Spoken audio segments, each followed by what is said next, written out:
Donc, si vous voulez bien juste vous détendre à nouveau dans une position qui est confortable, commencez le chemin pour vous intérioriser et vous détendre et de reprendre conscience de cet endroit intérieur en vous, encore en suivant votre respiration très légèrement si cela vous aide. Sachant que nous allons faire une méditation maintenant où nous allons visiter ou revisiter un moment où vous étiez en difficulté de trouver la paix intérieure, à transformer une pensée de contrariété, des émotions vives, des ressentis écorchés,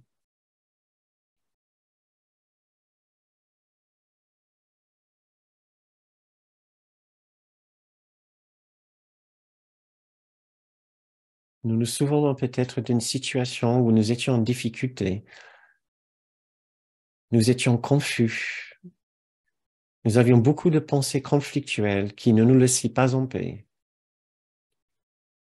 Il y a peut-être eu du rancœur, il y a peut-être eu de la jalousie, de la convoitise, de la peur, de la colère. Il y a eu peut-être de la honte, de la tristesse, ou un sentiment d'abandon, ou de trahison et d'exil. Il y a peut-être un petit peu de tout ça. Et ce n'est pas grave. Ce n'est certainement pas grave. Parce que nous sommes profondément aimés tels que nous sommes. Ce n'est vraiment pas grave maintenant. Et c'est important de le savoir.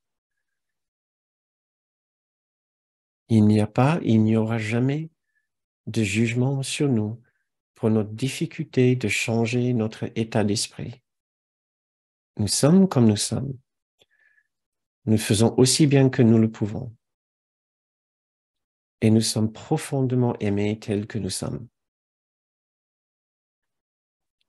Faisons un petit tour de tous les efforts que nous avons faits maintenant depuis quelques mois. Nous avons essayé de nous souvenir d'une source d'amour. Nous avons essayé de faire la méthode en 3 étapes, de vouloir la paix et le bonheur, de trouver la pensée et la croyance qui nous fait mal, de les transformer en leur opposé. Nous avons essayé de trouver notre schéma, notre habitude de pensée conflictuelle derrière notre expérience. Oui, nous avons essayé de faire ça.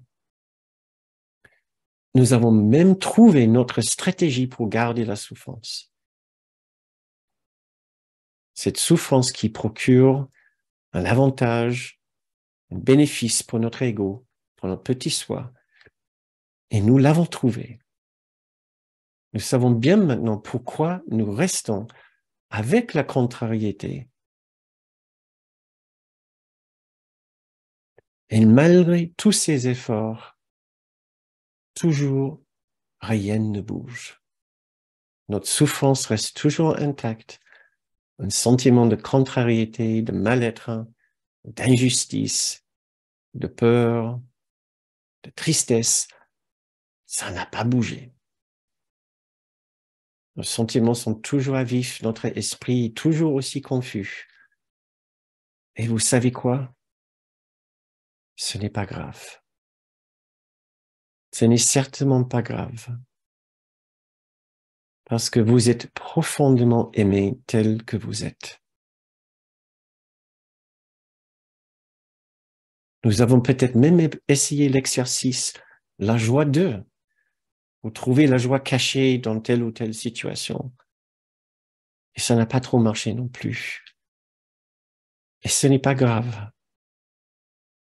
Parce que nous sommes tellement aimés tels que nous sommes. Maintenant, nous pouvons nous reposer très tranquillement dans ce nouvel état d'esprit, dans ce nouvel état de paix avec notre état d'esprit tel qu'il est. Nous nous aimons même avec le tumulte dans notre esprit. Nous pouvons trouver un point de légèreté et même d'absurdité dans notre condition, parce que ce n'est pas grave. Des bras aimants nous entourent tendrement, chaleureusement, et nous entendons, ce n'est pas grave.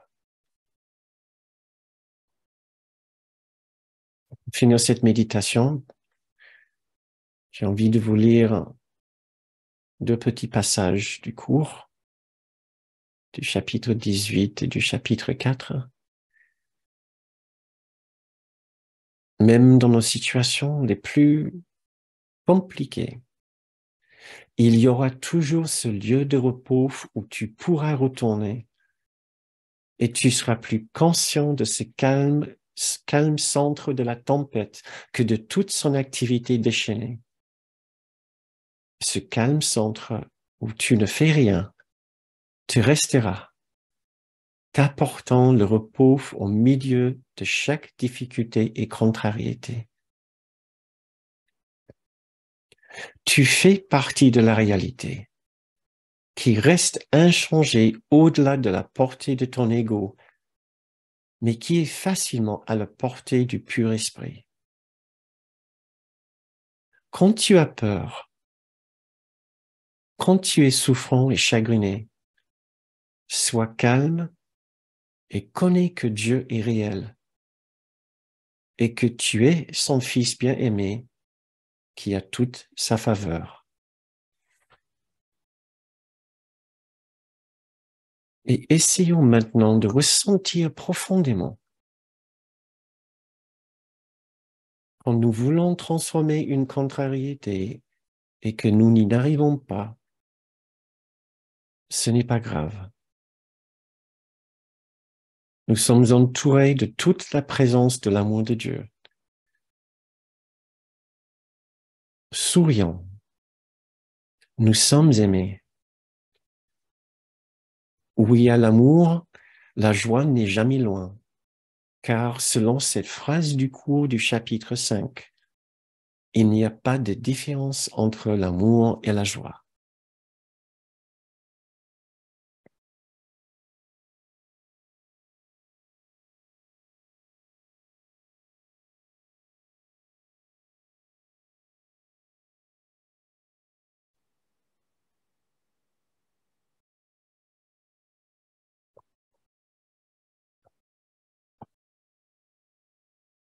Eh bien, je vous invite à ouvrir vos yeux maintenant pour continuer.